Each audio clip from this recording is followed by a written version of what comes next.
Welcome to the Floor Academy podcast. I'm your host, Kyle Hedin, owner of Illustrious Hardwoods in sunny Mesa, Arizona.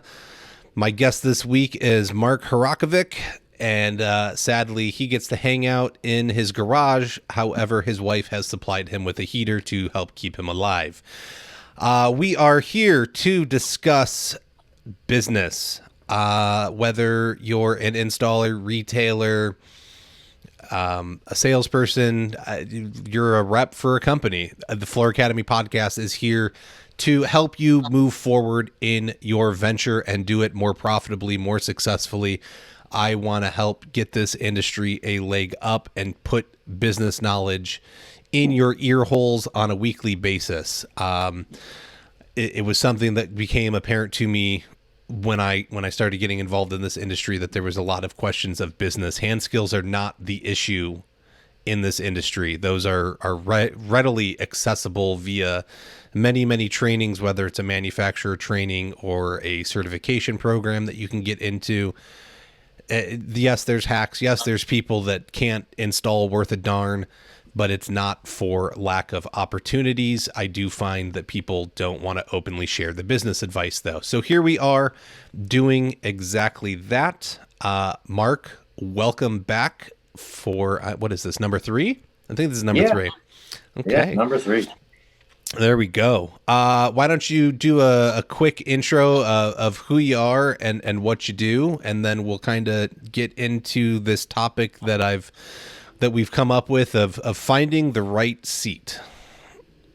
Hi, I'm Mark. I'm the installation training manager now at MDG Flooring America in Medina, Ohio. And hence the whole topic of this conversation is I'm now in my 3rd position with this company. But that's the whole point of this conversation over the next however long it takes. Well, and so, okay, so you started as an installer. So what's the background? I know, like we've talked. Yeah. So like it was sand and finish, and then moved out of that. Yeah. Just give me the quick overview. All right. Almost 30 years ago, I started in refinishing bowling centers, which started with the whole sanding and refinishing floors, and then moved into work with another guy who did all the tile, vinyl, everything like that. Went out on my own, then worked for some other companies, and then I became the first in-house installer for where I'm currently at. Okay. And you were working for Josh Fox, who's on some of the different, groups with us. And so, but he moved into sales for them and kind of like brought his team with him. And it was like a package deal, it sounds like, originally. Pretty much was, yeah, because his business partner wasn't very good at communicating, and I just couldn't handle not knowing where I was going every day. So we got drunk with the owner of the store one day after doing a side job, and I was like, hey, why don't I work for you exclusively? And then it just kind of went from there. And then he called me a couple days later, and he's like, I know we were pretty in the bag, but yeah, we want to sit down. I was like, hey. I think I remember that conversation. Whatever works. Yeah. Whatever works. And you've been on an interesting journey. So it was, you were brought on as an installer, and then they pulled you out of the field and made you the operations manager, and you were trying to manage the subs and any in-house guys you had. But yeah, that journey didn't sound like it was going well. Yeah, because when I officially started that position, I was still doing installs at that time also. And then, like, if I got off early, I'd go into the office, and then I'd get a little bit of training of scheduling, dealing with, any customer complaints. I was doing measures. I was doing job site visits. I was doing so much stuff. It was ridiculous. And while I was still in the field also installing, it just made it pretty much not good. Mm-hmm. But that was also during the shutdown 2 years ago. And we stayed open and did appointments only or online tours of the store and everything. And over the last 2 years, we've had our best years in the 20 years the company's been around. And then when I finally went into the office full time is when we started having all the issues of no stock, couldn't get lumber, couldn't get pretty much anything. And then last minute back orders, customers complaining and about everything. And then with the scheduling, we were just getting, I was scheduling 40 jobs a week. Jeez. And with only, I think we had like 8 crews at that time. And when I came out of the field, we were down to 7 crews. And then it's like, we don't have time for all this and we don't have enough installers. So I had to find installers also, which wasn't good. I'm very bad at the interview process. That's a whole different learning curve. Go listen to the interview that I just did with Aaron Albrecht like 2 weeks ago, and you'll get better at your interviews. That 6 months ago. Okay, well, I have it now. Okay. But a lot of it, I'd keep asking for training. I was looking for like free online courses and everything for training and everything like that. And there's not much out there, and then they taught me, they're like, you just got to figure it out. I'm like, you're not going to like the way I figure it out. Yeah. I'm like, if you want it done correctly, I just have to go do it, and it was that mindset from installer to office that I couldn't get used to. And every day, like they started complaining. They're like, you never smile anymore. They're like, you always look like you're stressed out and about to have a heart attack. And I'd always joke around like, I wish I could, then I could get some sleep, but God. Yeah. And after 6 months, we were still growing, big time. They pulled me off to the side and was just like, how do you feel about training? I was like, yeah, fine. I like it. I actually went to college to be a teacher, so Okay. I kind of have that mindset, but now it's something that I'm passionate about. So it makes it a little bit easier, instead of just flat out telling me, this isn't working, but it's not like they were just going to fire me. They looked for something else that was going to be more beneficial for me and for the company also. It's finding that right company that's not just going to fire you and then start completely over. I just happened to fall into a good company, that they're there to, obviously they're going to make their profit. They want to grow, but they put the people in place to help that. Yes. But then they're there to back you. Okay, so let's hold there because there's a couple of things to break down. So if some of the readers may have, I don't remember if I did it as a book of the month or not. I believe I did. So Good to Great by Jim Collins is this book that's been around forever. And he talks about like if your company is a bus, right, you have to get the right person in the right seat. And that's where I came up with the episode title. But you worked okay as an installer. You didn't work in the office, and they noticed that like their investment was not working properly for them. Yeah. And it was frustrating you. It was frustrating for them. And so as opposed to just up and firing you and saying leave, it was let's evaluate who Mark is as a person and then find where he fits in our system best. And now it seems like everything's going a little more productively, and I want to get into what this installation trainer does down the road. It also has to do with, it seems a lot of times when I see subcontractors in the online groups talking, or you can talk to them in person, they get frustrated. They feel like they're stuck. Yeah. And this store's taking advantage of me and I don't like it and da-da-da. I don't think that's the case because there are good companies like yours out there that take care of you on a human level. And so everyone's begging for installers right now. I don't know any retailer that would not hire a good installer. So there's either a problem with you as a person, as the installer, that makes it difficult for companies to work with, and that you can change because that's under your control, or Yeah. you can go work for another company. And if you stop working for the shop that takes advantage of people and because you don't like them and you don't think what they do is ethical, like there's all kinds of things that can be going on here. If you stop working for that shop and you go work for the better shop, then that shop that you left will probably eventually go out of business, because I don't think you're going to go more than a day or two without work. But if you go make a little bit extra at another shop, you're going to make up that lost pay pretty quickly. So I don't get the argument of like, I can't go find somewhere else. I don't understand it, because in my mind, like, take a day off and you can drive around town to like 5 or 10 shops. And I understand some rural areas, maybe it's not as easy, but a little farther between. Correct. But even still, like, you have options.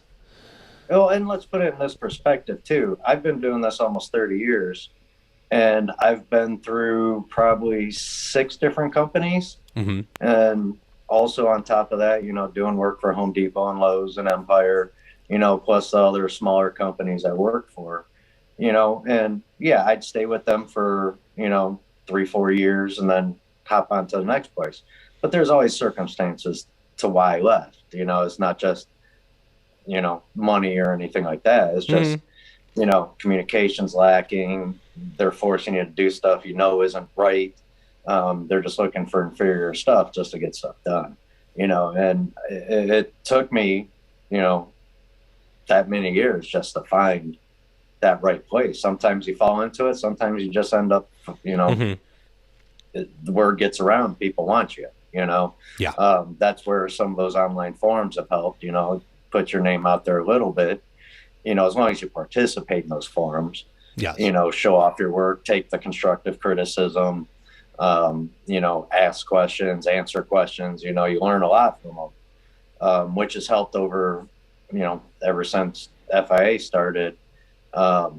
That's definitely helped your name brand or whatever you want to call it, but also just the quality of work you put out there, because if you're going to put out some hack work, they're definitely going to call you on it. Correct. So that kind of makes you slow down a minute and start paying attention to the details. And, like I said, even after 30 years, I just went to my first training at Ardex for subfloor prep, because that's one area that I thought I'm decent at it, but definitely a way I want to, get better at, and it's wanting to find that improvement in yourself. Yes. Sometimes you got to take the wrong step to fall into the right one. It's there's opportunities out there if you're hungry and you want them. And that's what I want to encourage people. Like, in this economy right now, it is absolutely booming. There are so many opportunities. You do not need to feel that you are stuck at a retailer or stuck in a dead end job. Like, there are opportunities. It's up to you to go and seize them. No one's going to do it for you. So there are great retailers out there that will take care of you. I think the biggest thing you said is they're treating you well. They treat you like a human being. You're not a robot to them. You're not a machine. And former guest Ron Nash, now president of Ladecrete, I saw a post from him the other day on Facebook, and he was like, companies that treat their employees that put humans first instead of the business will always succeed more. And I truly believe that, because when you know your team, when you're connected with them, when you have a great company culture that people want to be a part of, who doesn't want to go to work and get excited? It's not always just about the money, but a lot of people's complaints in this industry is money related. Well, go to the company that pays a little bit better. Go show off your work. Find out what you need to do. Maybe they don't want to hire you, but what do you have to do to get hired? Don't take no as no doesn't mean no. No means figuring it out. Yeah. And a lot of the times, like, what contractors are complaining about the most is the pricing, but sometimes you got to take that little bit, the first few jobs or so, and then set your price from there. That you got to prove to them that you're worth more. You can't come in with pictures and just be like, oh yeah, I did this. how do we know, it could be on your phone, but it could have been a like a screenshot of somebody else's work, which we've caught Correct. before. You know, you got to prove it on site. Like when I was working with Josh, um, the store has their set price list and everything like that, but they get a little bit more because I know there was no issues and everything was done quality wise. We'd address the situation and take care of any issues that arose instead of being like, oh, we can't do this and then leave. You gotta show your worth to prove that you're worth that extra money. And that's where the difference was. But now, like when I came on in-house, I know we discussed it, I'm like, I'm not going to take a 1099. I'm like, so you got to figure out, you're going to put me hourly salary, or are you going to pay me square footage prices? I'm like, but here's what I want hourly and here's what I want square footage. And it benefited them to put me on salary. But it also benefited me, especially for like this time of year when it's usually slow. Now, granted, we haven't had a slow time in like the past 3 or 4 years. So I kind of got screwed on that side. But if we do have that slowdown, it benefits me. But now I also have insurance, 401k, so you just got to look at your situation and see what's best for you. Like I thought I was ready to be in an office and my body was breaking down and I had no motivation to go to work and get started or anything. And I thought I was ready for it. But then once you get into office, that's a whole different field. Now you see why, everybody complains about, the stores, the sales teams, everything like that. But after being in the office for 6 months, I'm like, holy crap. I'm like, I thought I had it stressful, It's a whole different ball game. Yeah. You get the tire kickers in there wasting 2 hours of your time, just looking at the same thing and asking the same question over and over and over. People come in, take samples home, come back. There's like 5 or 6 different trips before they decide, okay, we'll put a deposit down and then, we'll move forward. So I totally understand that stress and the lot gets put on them, but there's a whole line, after the sales team that gets added into it also, because then you got the measures and you got the scheduling, you got the warehouse receiving everything and making sure the correct stuff's there, getting it delivered. It's not fun. Yeah, at least in my eyes, it wasn't fun. I mean, I have both halves all the time, right? That's the business model I wanted. That's what I'm doing. So I get it. Like there's I have to go do 8 hours of install a day, and then I have to come home and do a few hours of office stuff a day. I have to make sure I advertise. I have to make sure I return phone calls. I've got to show people product. I've got to call and get pricing. I've got to order materials. I got to pick them up. I got to deliver them. Like all of these things. And so once again, you got to find what fits you. What I do does not work for everybody. Not everybody wants to be able to run their own company and handle the entire pie. I like the entire pie. I want it to myself, so I'm happy in that position. But there are plenty of people that want to show up and just get a work order, go off, be paid fairly, and do it. And that's fine. Yeah. And I think you probably have, now that you have this, like you were an installer forever, you now saw some of the office, and now that you've been put in this training position to make sure that you train anybody coming in, you have a new appreciation for the entire system. Not just because you're older and I think age and wisdom have a lot to do with it, but you have a new understanding of how the whole thing kind of fits together, and that's giving you a new perspective to take back out to the field and approach this with. So let's start digging into this installation manager side and position, and how that's a better fit for you, better fit for the company, but also what that entails and what you're doing for your company now. All right. Yeah. I loved installing. Absolutely love it. Even when I was in the office with all that stress, I'm like, our one desk lady, she asked me and Josh, she'd be like, what do you like better? And both of us simultaneously in a split second was like, installs. I'd rather install. Just because of the craftsmanship that goes into it, just seeing that drastic change of flooring is one of the biggest drastic changes you can make to a house to really change the look of something, and seeing that transformation, the homeowner's reaction afterwards was everything. I loved it. But then, I'm tired of the aches and pains.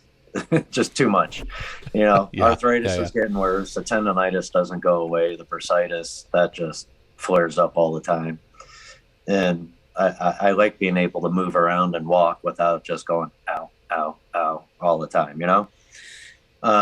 So the issue we had is, especially over the last 2 years, was we can't find good quality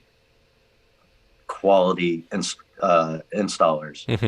So I know 2 years ago I proposed, approaching high schools about like going to the guidance counselors and the principals and be like, hey, give us the kids you think aren't interested in college. Let's show them a skill. And I was going to do complete hands-on training with them. So it's going to be classroom and hands-on in a house installing.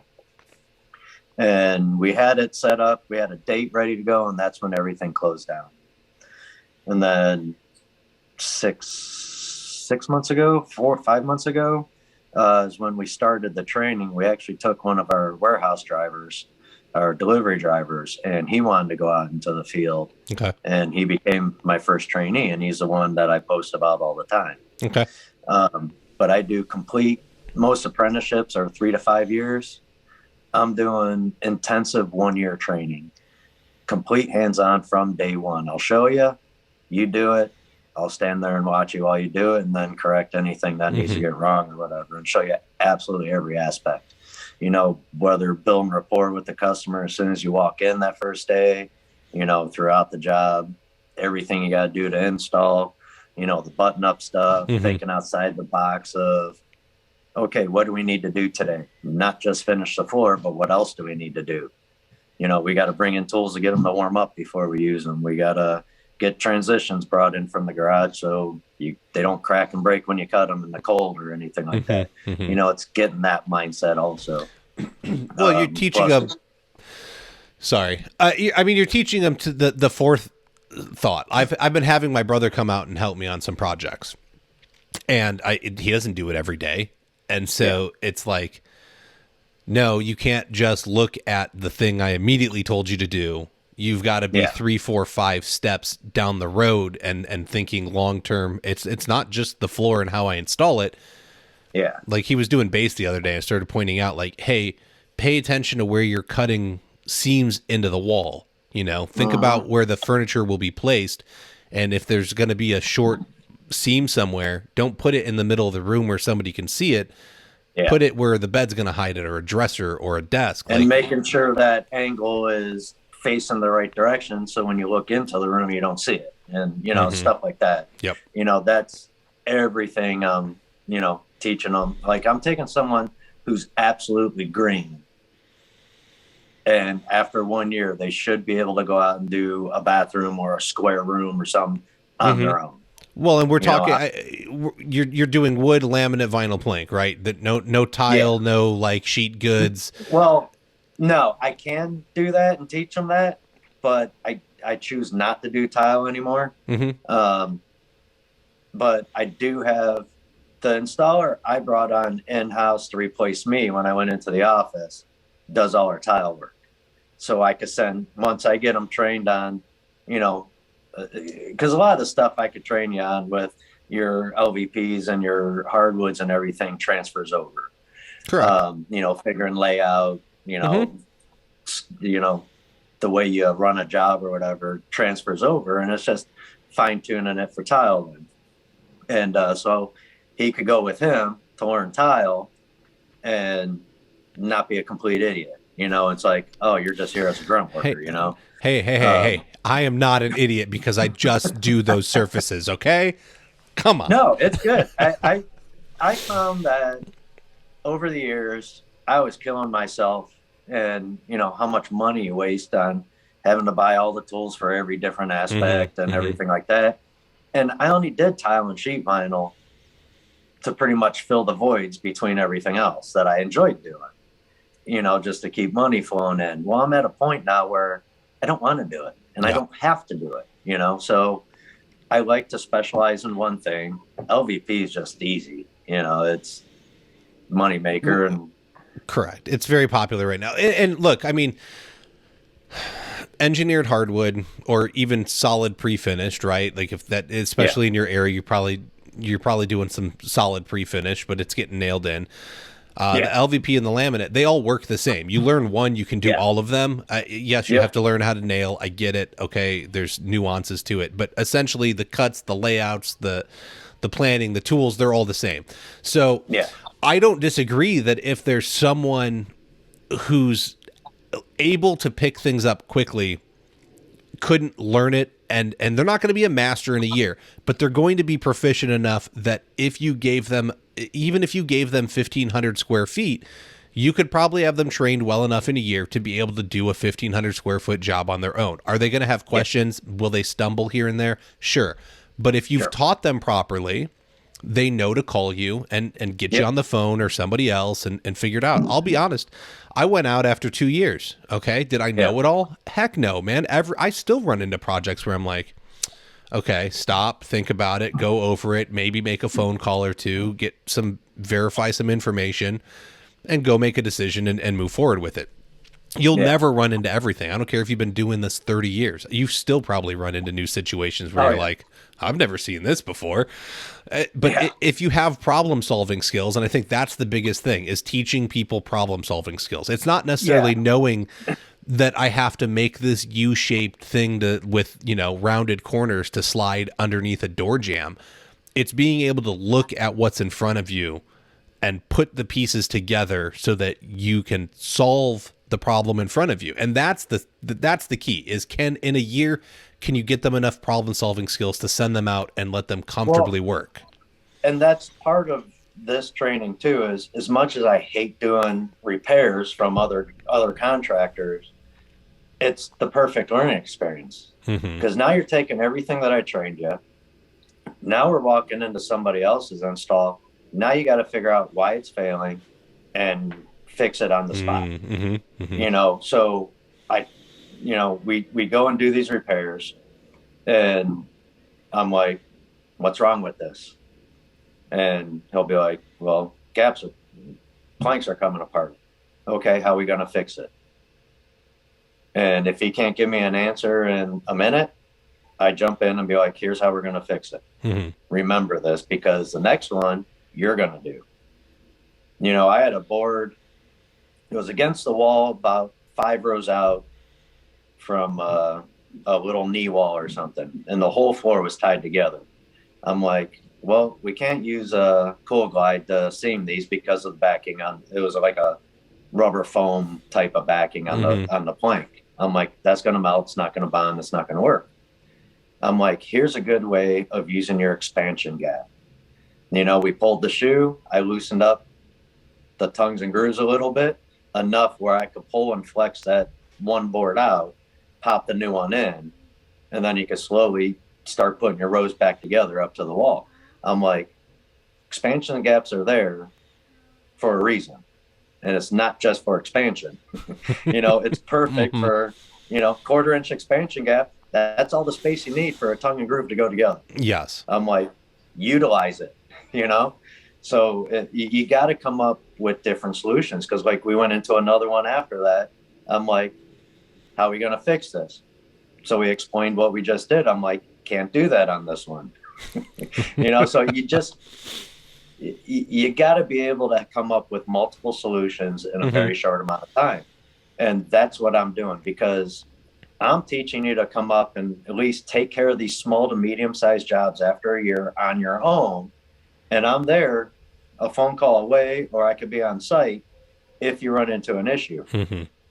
But you're also going to be there to figure this stuff out on your own, and that's where it puts me on a time crunch that I was very aggressive with a year, for one, because we need the installers, but two, to challenge myself also. Let's see how good I really am, and, Hmm. I'm a decent installer that, I know enough information that I could get you through something. I'd rather you screw something up and there's not much I can't fix. So, Yeah. I'd rather you try something and think outside the box instead of being like, hey, how do we do this? You Yeah. know? Yeah, I mean, there's a combination in all of it. I think you have a unique opportunity where you're able to go and show a lot of screw ups, and then you also have the knowledge to teach somebody in general.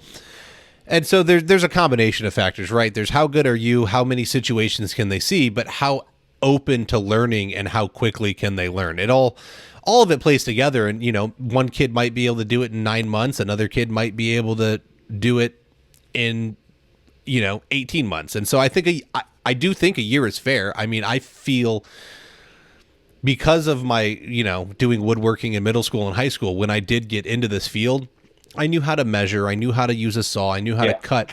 The learning curve for me was much quicker because I just had to be shown, hey, this is kind of how you lay it out, this is how you mark out the cuts, this is how you measure things. And once I repeated that a few times over the first 3 to 6 months, I started getting much more familiar and more comfortable with it. So, Yeah. and there's always, like I said, there's always going to be little nuances you run into. But if, like, once again, you teach them those problem solving skills, you'll be just fine. With all of that, right? You're out there, you're training this kid now. You've obviously had to replace your warehouse person because you pulled that person out and you have him now. Yeah. What was I want to go back to the conversation you were having with the owners. And so they came to you and they were like, hey, how do you feel about training? And this position was created for you because they didn't want to just dump you Yeah. on the side of the road, which I think is, once again, that's awesome that they care about their staff enough to do it. So what happened there? Like, was it take this or essentially you knew there was nothing left for you or you could go back in the field? Like, I don't think they were going to dump you, but like what happened in that conversation? And then what was the conversation of like, what does this position actually entail? Well, I knew I was struggling in the office. It wasn't with the scheduling, it was everything else, dealing with the issues on a daily basis, plus trying to get everything else done. And it didn't really come to reality until we had that conversation. Instead of them, at first I was really pissed about it for a month or so afterwards about how they approached me about it. But instead of them just saying, coming out and saying, hey, you suck at this, you're failing, Yeah. they approached me about that in that way. It's like, hey, what about, going in the field training, and I'm like, let me think about it. And I think it was just that night, it just like hit me like, you know what? That's going to be a lot easier. It's, I'm still going to be in the field doing what I love. And it is a little bit less stress. It's stressful. You're taking someone absolutely green, teaching them everything, but including reading a tape measure and everything. But it was definitely something I think was the right call on their part. And now that it's been 5 or 6 months now, I totally think it's the right call. I was kind of happy. I was definitely drinking a lot more when I was in the office. But I've definitely been a lot happier. It's freed up a lot more of my time. I'm not doing like 7 a.m. to 6 p.m. every day. Now, my hours are ranging, but they're shorter than what they used to be when I was installing. So it's definitely freed me up a lot more time where, okay, I could go work at the warehouse on this problem that we're trying to come up with a solution for, or I could come home and, I have a lot more time with my family. I'm not working until 6 and then struggling to get home because I have something to do with the family or anything like that. So really, ultimately, in the roundabout way, it definitely benefited me in the long run that way. So I think it sounds like it benefited everybody, and I think that's the point of this, right? You find you get the right person in the right seat, and you've said that your life has become easier. You're less stressed. You're more happy at work, which is making you more productive. But now you're also finding it more rewarding because you're not only fulfilled at work because you're using a passion you have when you like you said, you went to school to be a teacher. So now you get to play that teacher role. You're passionate about flooring, so you're putting these two things together. But then you're also able to go home, and you are a new homeowner. Congratulations. And you're working on your house. You're able to see your family more, do more things with your kids, spend more time with your wife. And that was our last conversation, was like, what is this work-life balance thing? And neither of us were nailing it. I'm still not nailing it, but you're doing much better with it. So congratulations. But I think that's the key, is when you get somebody in the right spot, it's more than just what it does for your business. It should expand outside of that. And that's what's been amazing to see, is that essentially this thing never existed until you started having the conversations and helping them develop their business more. You essentially help the owners develop their business more and say, hey, what if we tried to start a training program? What if I were to try and go and find kids, because we're not getting the influx like we used to. And I like teaching. I want to teach. And then it finally, it rolled around, and here you are. Yeah, because the whole thing is, I get ideas in the middle of the night or whatever, and I hem and haw about it for, a week or two, but just take that courage and just put it out there, because this actually all started, and I know we talked about it years ago. I wanted to actually open up a supply house / training center to bring affordable training in, for installers and everything. And that's when you broke it down to just doing like training classes and stuff. And that's where we talked about hitting the high school, stuff like that. It's just taking that idea, bouncing it off of someone, and then finding the right company or the right person to kind of back it. You just got to take that leap sometimes and just continue on with it. Don't give up on it. It's like I said, I approached him 2 years ago about a training class, and I never gave up. We still talked about it throughout that 2 years, but now it's in a different form. It's still coming to fruition now. But now I was actually approached by the owner of the company on Thursday about taking a high school kid just for summer vacation. I'm like, yeah, let's do it. Because I got lucky with my training now. He's one of 4 that's left standing, but he was a worker. He was our warehouse guy. We knew he was a worker. He wanted to learn. So I got lucky there. But now let's see, how good I am at teaching. Let's take a younger kid. If you got to burn through 25 of them over a summer and you get one that comes back when he graduates, I think it's a win. So I gotta interrupt us real quick. Okay. Yep. The International Surface Event, the annual flooring, stone, and tile sourcing experience in Las Vegas, has a unique experience for the industry. Introducing the Surfaces Show Home, Caliboo Vineyard by Jennifer Farrell. Surfaces is working with celebrity design and TV host Jennifer Farrell to develop a 7,300 square foot show home in California. The home is under construction, but due to the technology from Visualizer Plus, the industry can experience virtual room reveals each month. They then plan to view the My goodness. See, this is why I got to do these more than like 3 weeks apart.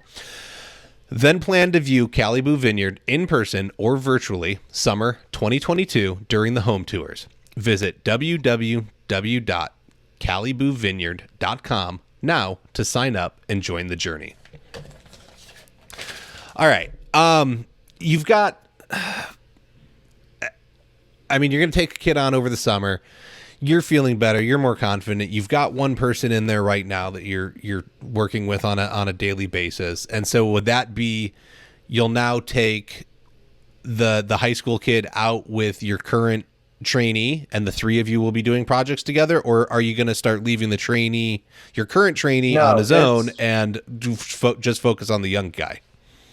no, it'll be the three of us. Because, like I said, I got lucky with this trainee. With as good as he caught on, he's probably 6 months ahead of where he should be, at least in my planning.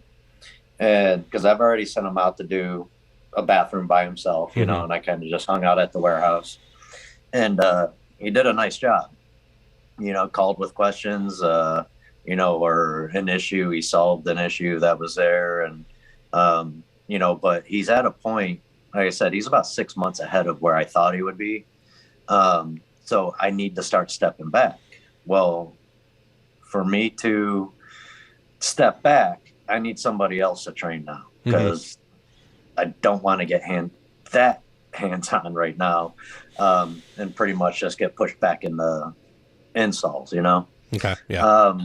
You know, but it's still, even though he's ready to do small stuff on his own, pretty much, he still has a little tweaking here or there, but it's still a full intensive 1 year program, you know? So he still has, you know, a good 7-8 months with me. Just so that way we know we're confident in everything, you know, because so far we've ran across a lot of issues where he's getting he's probably tired of hearing me talk right now is about what it is. But he ends up riding with me to a lot of jobs, but I keep reiterating everything every day, and I quiz him every day. It's like, hey, what do we do with this? Or what's this? You know, it's constant, nonstop flooring, you know. He is going to make mistakes. I will show my irritation with it, but I'm not going to jump all over him and, you know, and come close to wanting to fire him. Because you got to learn somehow, right? Correct. You know. So, well, then what's the plan moving forward? Like, if they found you a high school student that you can take on over the summer, but that's 4 or 5 months away. So right what now, are you doing now? Like, are you doing anything to advertise now? Are they trying to find more kids? Are they going to send you over to the high school and like go to the shop class and talk with them and maybe try and drum some up? Yeah, that part right now, they're just getting me 1 or 2 at a time. Because like I said, the one I have now is one of 4 that we started with. The one kid ended up going back to college, but he's back now with the carpet crew. We just brought another warehouse driver out of the warehouse. He's working with the carpet crew now. They're talking about bringing this one high school kid, but I want it to be, you know, to a point where I could have like 4 or 5 at a time. I don't know, because I think they're starting to open it back up where we could start bringing kids in like that. With the whole shutdown and all that stuff, it kind of threw a little wrench in our plan. So I'm not exactly sure how that's progressing yet, but we're going to start with the one. And then hopefully, you know, when he goes back, he's like, hey, this was awesome, man. I made money. I learned something that's fun. I'm going to go back in the summer or whatever, or in like any break or anything that they have. And hopefully that could help bring in other kids also. You know, and we're not just we're opening it up to anyone. Actually, it's not even just high school kids. Anyone who wants to learn a trade, you know, whether they're 16 or if they're 30, you know, I'd train anyone. As long as you're willing to show up and do the job and do it well. And I think, you know, I think that's any of us right now. Well, and that's the thing. Number one that I tell them, other than my name, I'm like, I don't want you to waste my time. If you're here for a job, leave. If you're here to learn something, then we'll go to the job. But I don't want to feel like I'm wasting my time either. You know, and that's where that's why after, I think we do a 30-day and a 90-day review. And the way our contract's written up is after 90 days is where we make the determination if we're going to continue on or if we're just going to let you go. Which is, I think that's fair. I know in the in the interview with Aaron Albrecht, when we talked about interviewing people, they have like a formal apprenticeship program for their tile installation. And then I also interviewed Mike Welch, Dan Welch, Mike Welch, up in Michigan, maybe. I forget. I'm sorry. But essentially, he's got an apprenticeship program, too. And they're really the only two people that I know of taking advantage of it, where the government will give you money as long as you can go and provide, this paperwork, show that you have this system in place. And amazingly, they have a 90-day policy of like, you're going to make it or you're not. And at 90 days, we're going to let you go. Well, you know who's funding that first 90 days? Not the company, the government. Okay, so if you guys, that's good information to have. So, and it's amazing that there's not more companies taking advantage of this. Let alone you will. I don't think it's probably because not many people know about it.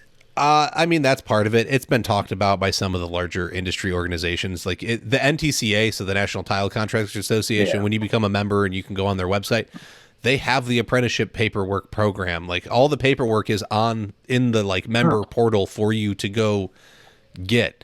So it's not for lack of it being available. It's lack of implementation, which is generally a lot of small businesses' problem, is like, hey, that was a good idea, never implement it.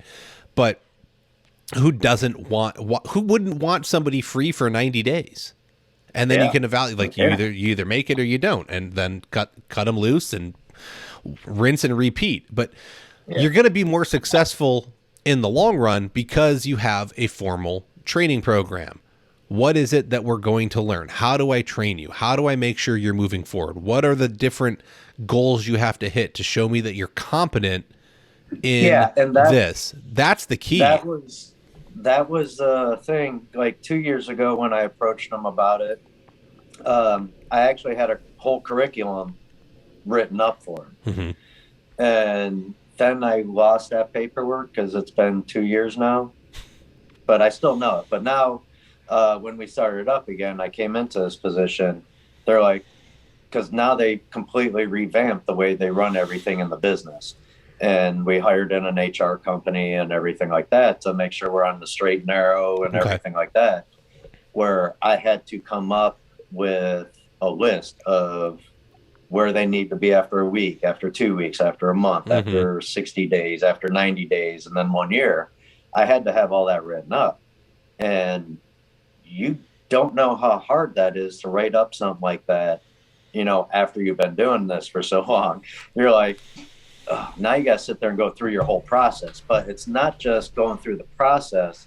It's also learning tool safety, learning first aid, learning absolutely everything. You have to have everything written down, like full spectrum, like show up on the job, look at the paperwork, make sure all the trim's right, make sure all the shoes stained or painted correctly.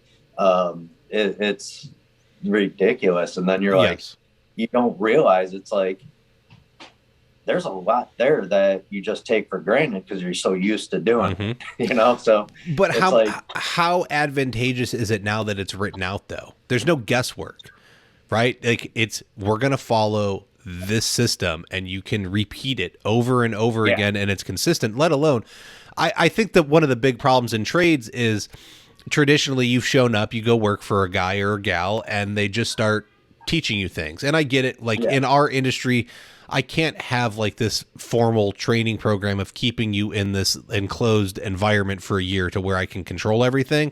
We're going to rip out carpet. Then we got to prep the floor. Then we got to install the floor. Then we got to put the trim work up. The next house we go to, we're going to rip out tile. Well, that's a totally different process. Next house we go to is the clients ripped out the stuff. So we just start prepping the floor and installing. Like it's always different.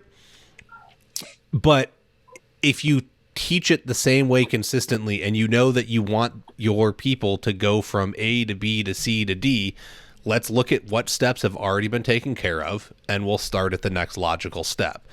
And that's what's missing, I think, is that it's just so pieced together and it's not consistent. And that's why people fail in this industry and get sick of it. And then the guy, maybe the guy or gal's just a complete a-hole and yelling and screaming at you because you did something weird. And like, it's not, how are you going to keep anybody around when you, one, aren't a good trainer, but two, you don't have a system to train in? Yeah. And I run a very efficient job site, you know, and I teach them that way, the way I do it. But I also let them know that it's not the be all end all. Mm-hmm. You know, I teach you a very efficient way to get jobs done quickly and correct. And, you know, it's like we spend this much time doing this step because it makes the next steps easier. Mm-hmm. You know, so I don't teach them the shortcuts or anything like that. That's something they'll learn on their own. You know, I teach them some of them, but sometimes there's that point where it's going to click and they're like, oh, now I see what he's saying, Mm-hmm. you know, Mm-hmm. and I want to hear those little wins. Like even after so many, I don't know, 30 years, you know, I just did a set of stairs Thursday. I was like, man, even I amaze myself sometimes, you know, even after 30 years, you still got to have those little wins. Mm-hmm. And that's when I want to hear from them after a month or so, you know, because now they're going to be like, oh, that's what he's talking about. That's so much easier. You know, it's getting that repetitive, you know, that repetitive task in to be like, oh, now I see why, you know, we float these out and then, you know, it just makes installing so much quicker and easier. Yeah. You know, you do this step all the way through before you start the next one, because now you're not jumping back and forth. You know, it's having everything run nice and smoothly, Mm-hmm. you know, and that's where that list comes into play also. You know, it's like I have my copy that I turn in because I have meetings every Friday with the owners and everything just to go over updates on how they're doing and everything like that. Okay. But also, was it like, I don't know, a month or two ago, a guy was getting a trainee in also. He's like, where's a list that, you know, where they need to be at certain points? I'm like, I took pictures. I'm like, here it is. This is what he needs to know. Mm-hmm. And it's like some of this seems like tedious and, you know, ridiculous, but you got to know it. One, legally, you got to have it listed in there, you know, tool safety. Mm-hmm. After 4 months, I still go over that with my trainee now, you know, especially after he cut his finger with a knife on a job. You know, I'm like, now you learn job site safe first aid. Yes. You know, so it's, you know, sometimes you can knock a couple things out in a day. Yeah. You know, pulling tack strip, undercutting, demoing carpet. That's a 1 day thing. You know, it's, you know, skimming out joints or skimming vinyl or, you know, floating out areas. That's a day also. Mm-hmm. You know, Mm-hmm. it's just, but after 4 months, I still have him do it all because you're only going to get better every time you do it. Yes. You know, so I'm like, here you go, skim it out. Let's see what you do, you know? Yeah. And he's getting better, but there's still a little tweaking he needs, you know? Mm-hmm. That's why I'll let him go do a small bathroom right now by himself, but larger jobs where we know we're going to have a lot of prep work, I'm going to be there to watch him do it. Mm-hmm. Now it's pretty much, we go in, he introduces himself and me. He's the one looking at all the paperwork, the areas that need to be covered. He's pretty much telling me what to do, you know, and that's something that typically I wouldn't have until about 7, 8, 9 months into it. Mm-hmm.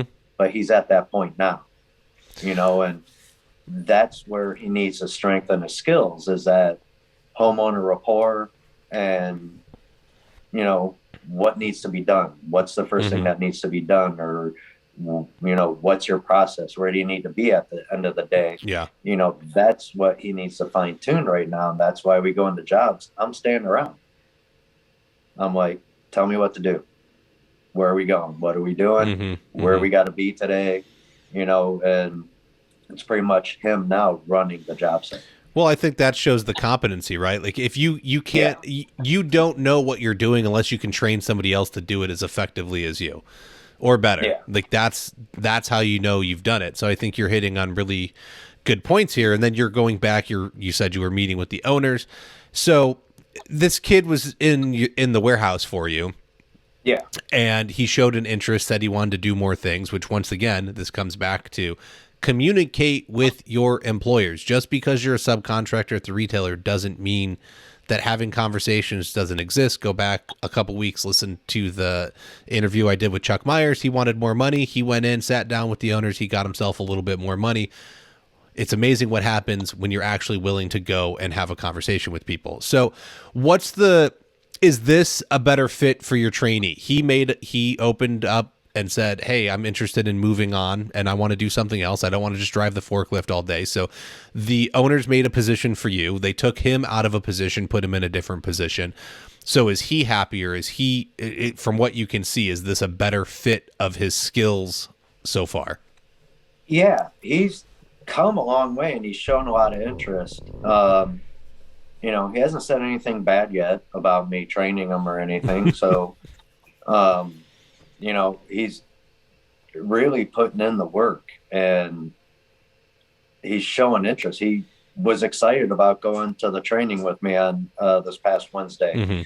I took him to Ardex and I think we scheduled it 3 weeks ago and he's been excited to go to that, so he's coming in and really putting in the effort to learn, and he's retaining the knowledge that, I've been teaching him, which right there is the best thing as a trainer is seeing that they're retaining the knowledge. That's what I look for. Are you retaining the knowledge? Because that's your first step. And, knowing that they could be a good long-term fit, if they're not retaining that knowledge after 30 days, you're just wasting your time at that point. They're there for a paycheck. But he's showing me those little wins, and not just because I'm like, hey, show me those little wins every once in a while, man. Just let me know you're excited that you figured this out. Yeah. And anymore, he gets on me. He's like, he's just like, man, that looks good. And I'll just hear him talking to himself. And I'm like, awesome. That's what I want to hear, and the way he's been progressing just makes me know he's in the right spot. I think I'd almost be afraid maybe those are the little signs that like you have somebody that's really good, right?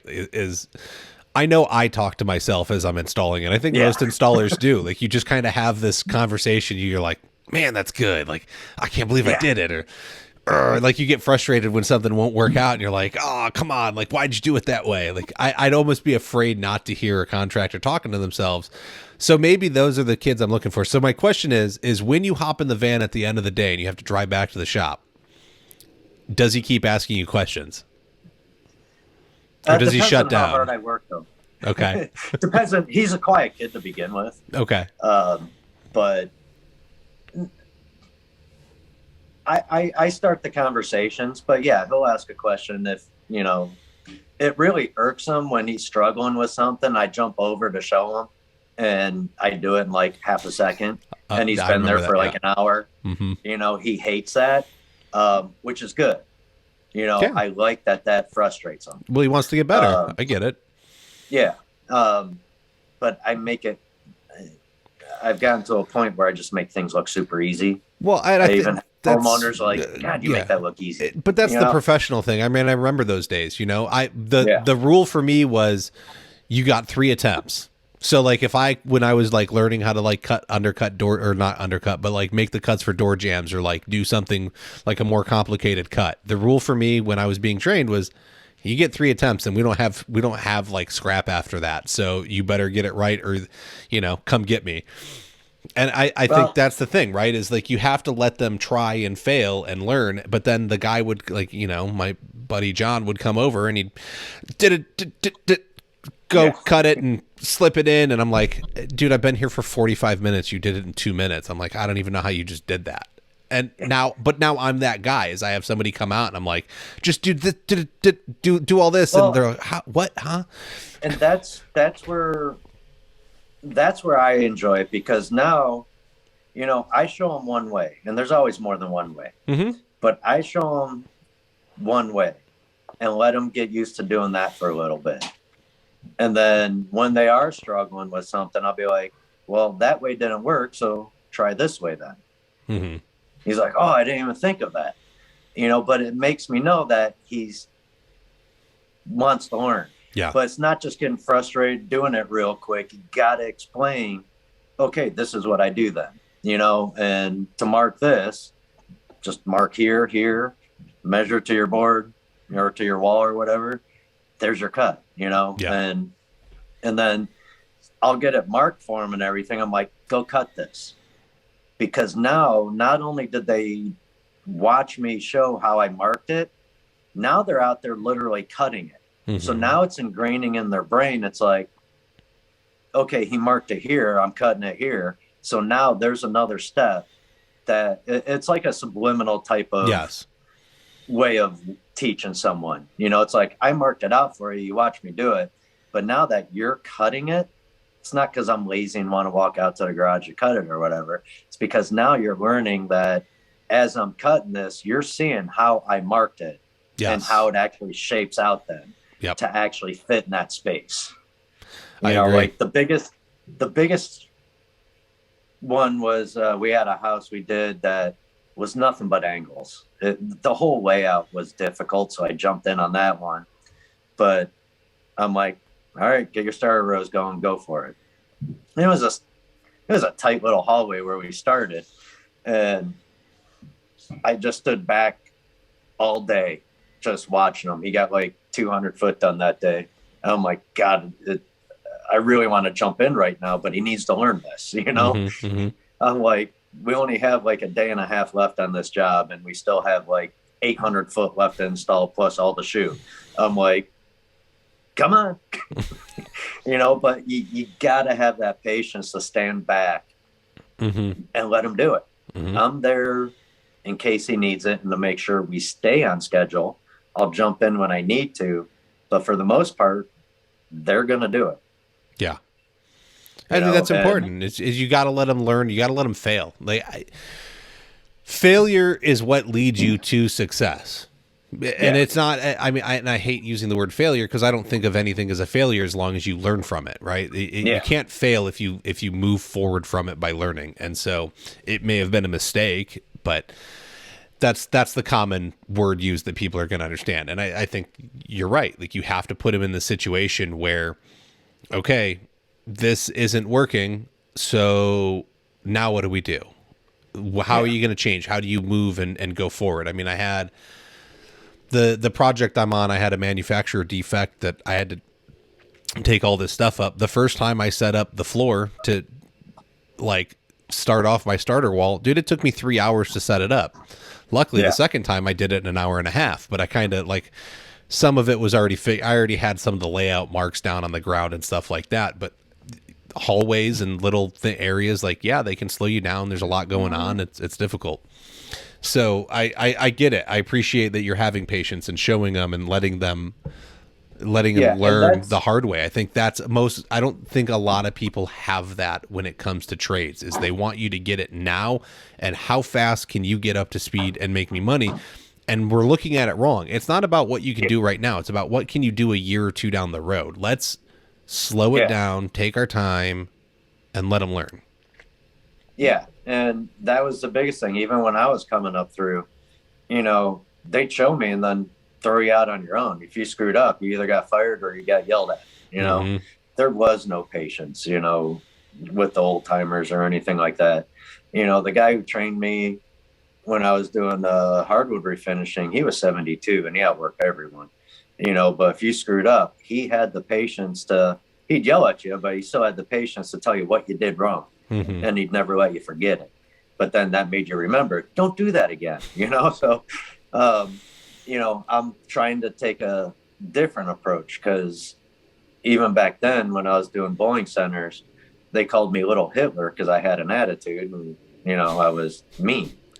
So I'm taking a little bit different approach. I've mellowed out a little bit my age, and I come home and let that out of my kids when they misbehave. So, well, I think there's something to be said. My trainees are benefiting that, from.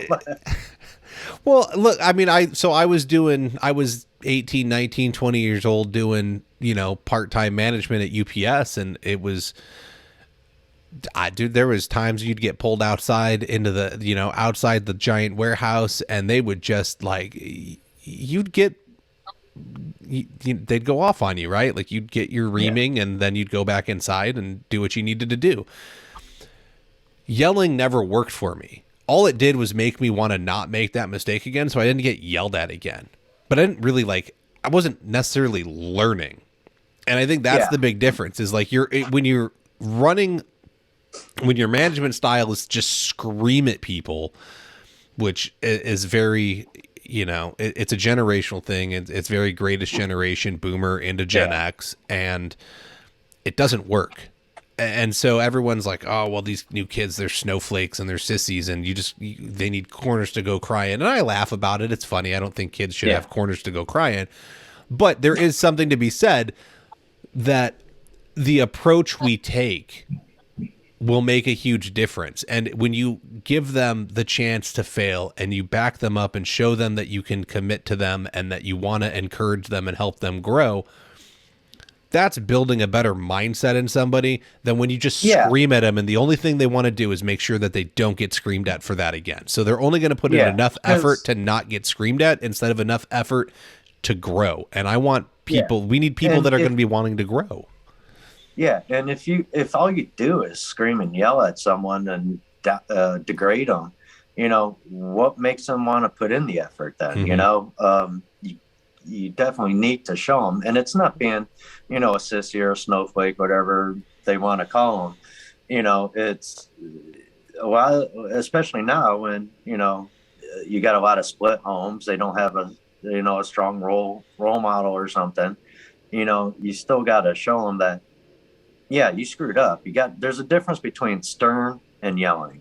And I at one point I did have 2 trainees under me where we were doing a glue down install, and I had them upstairs doing the hallway, and I'd go up and check on them, and I'm like, make sure you clean up all the adhesive right away. Make sure you clean up. I said it like 6 times, and they got done. There's like handprints all over the wall, and there's glue everywhere. And I'm like, how many times did I tell you to clean? Well, it turns out we couldn't scrub it off because it was flat paint. So now the company had to hire a painter to come in and paint this hallway.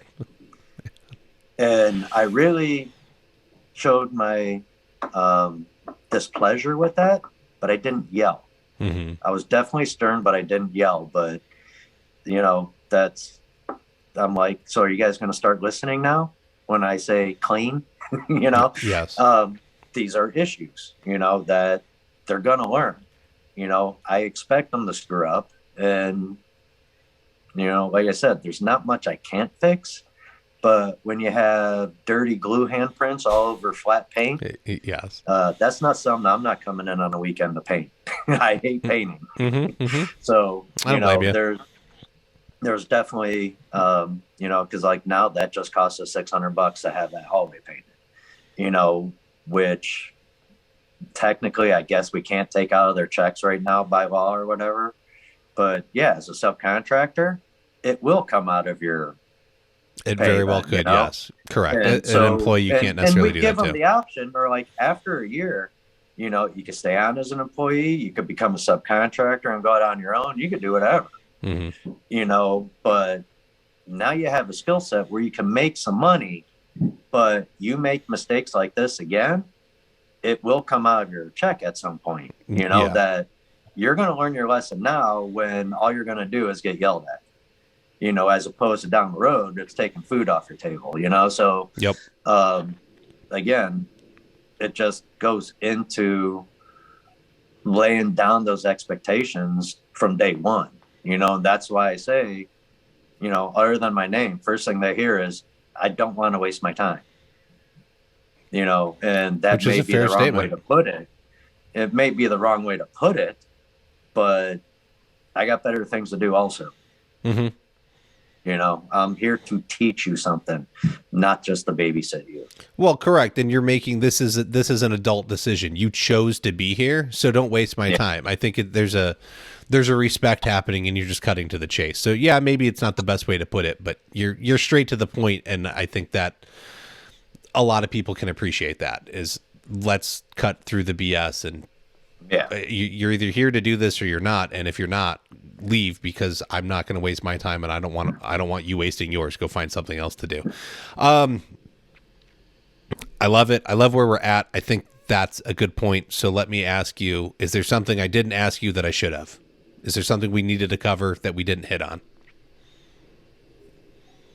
No, I think actually we usually do a pretty good job on, you know, covering the bases. I agree. The only thing I think that I have is, and this is just, I don't want to dig into this. We need to remember that the kids that are coming into the workforce now, everyone says they don't want to work hard. I disagree with that. They've never had to work hard, okay, because of how they grew up. And that's not just how we raised kids.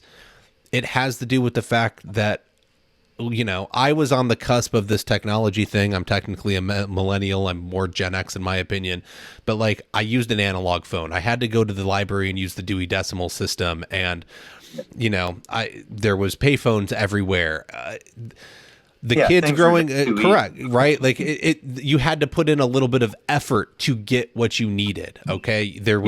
You had to dial a phone. You couldn't just hit somebody's name and it automatically called them. Like there was effort that needed to be put in to make things happen. All right. So like the work ethic had to be a little stronger. Now the kids are growing up.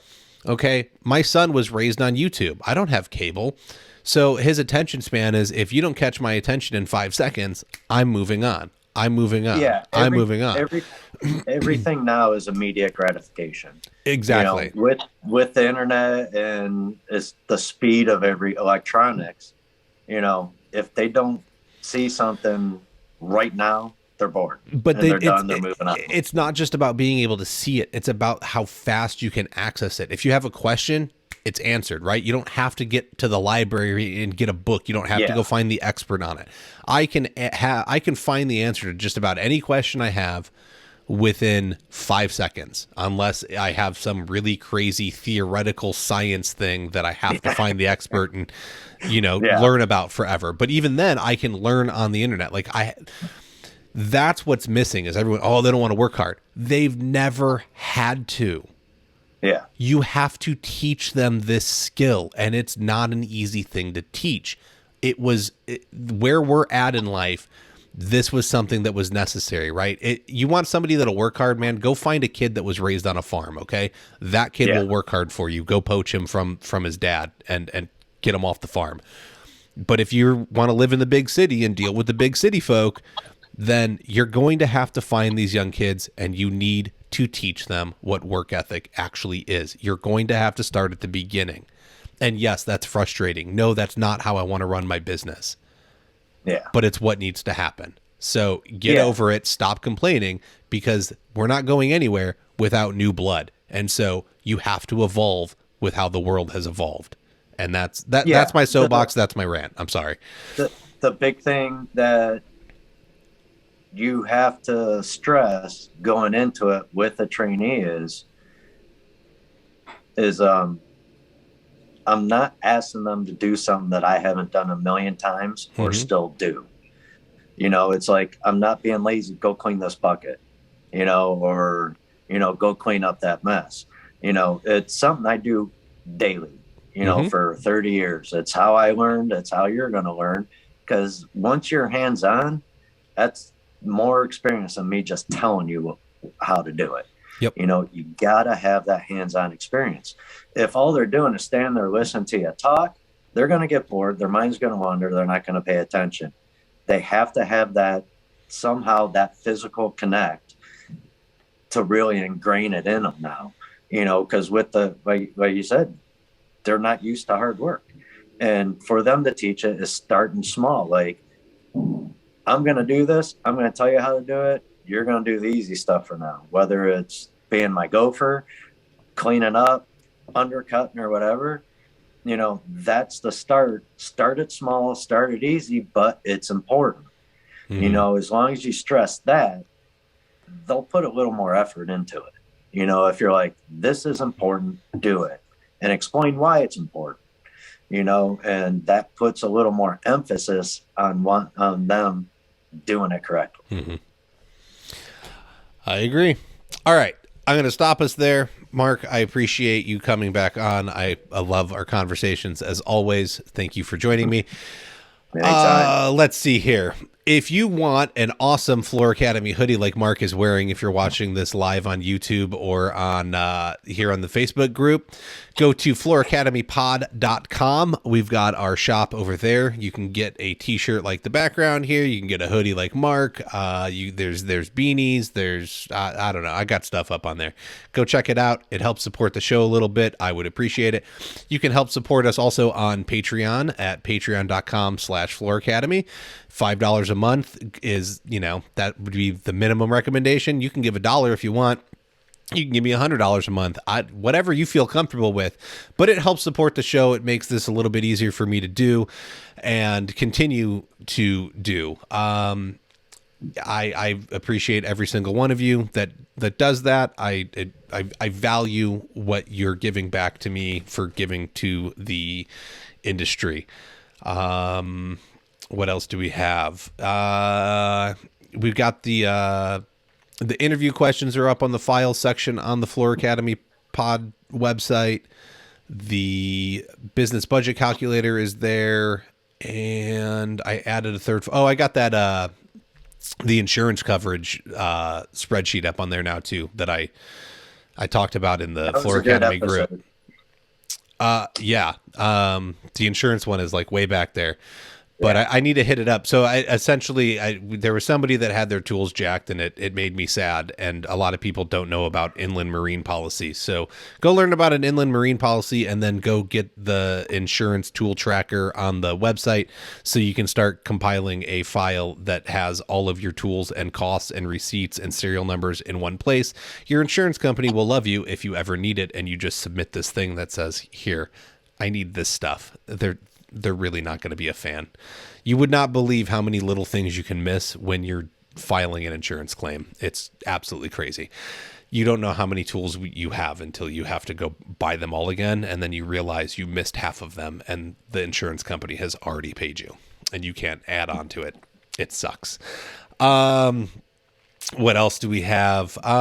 Make sure to like and subscribe. Go on the YouTube, subscribe there. If you're there, subscribe on, iTunes, Stitcher, Spotify, whatever you're on. Click that button. That helps me. Leave a review. Please. If the platform you're listening on allows you to leave a review, please leave a review. It helps me come up better in the search results and grow the podcast and get the reach out there. It means a lot to me when you do that. Other than that, I think that does it for this episode, and we will catch you next time.